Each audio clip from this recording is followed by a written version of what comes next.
কাজলি, তাড়াতাড়ি রেডি হয়ে নে, একটু পরেই ছেলে পক্ষ চলে আসবে। এবার যদি তোর একটা গতি হয়, আমার আর ভালো লাগে না। হয়ে গেছে, আমি আমি আমি রেডি মা। এই তো রেডি, আমি রেডি। মা, এই মেয়ে তো ছবির থেকেও কালো। আমার পক্ষে এই মেয়েকে বিয়ে করা সম্ভব না। না না, এটা সম্ভব না।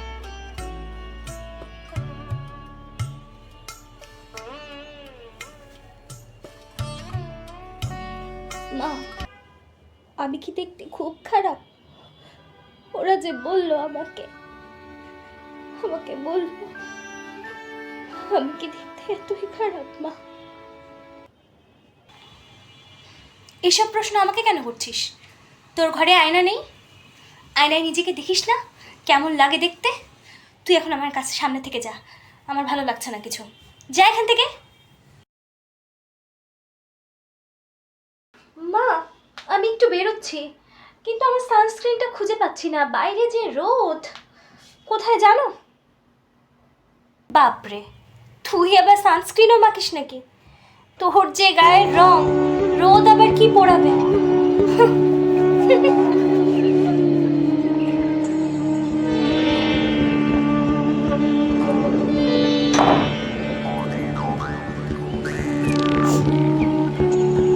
আমার সাথে এমন করে, আমি আর কার কাছে যাব?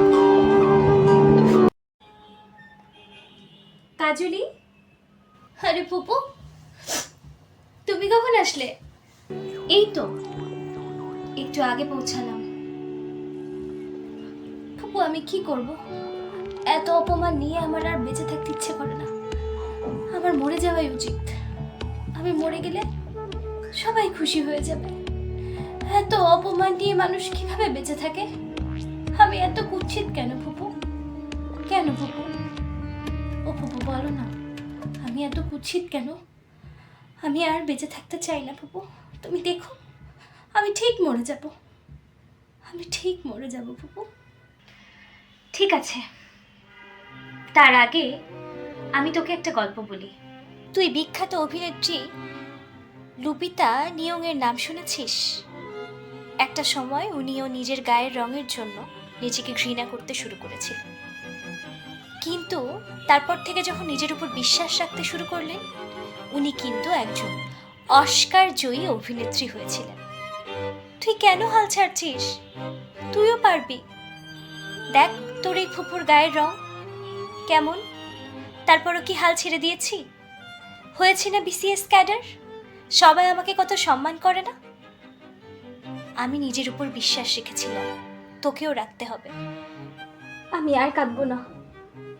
এবার থেকে আমি আমার চোখে আমাকে দেখব। কে কি বললো এই সমাজের, কারোর কথা আমি আর ভ্রুক্ষেপ করব না।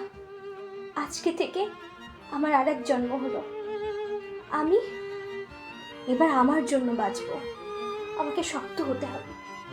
আমি পারবো, দেখো, আমি ঠিক পারবো। এই তো আমার লক্ষ্মী মেয়ে। Best of luck.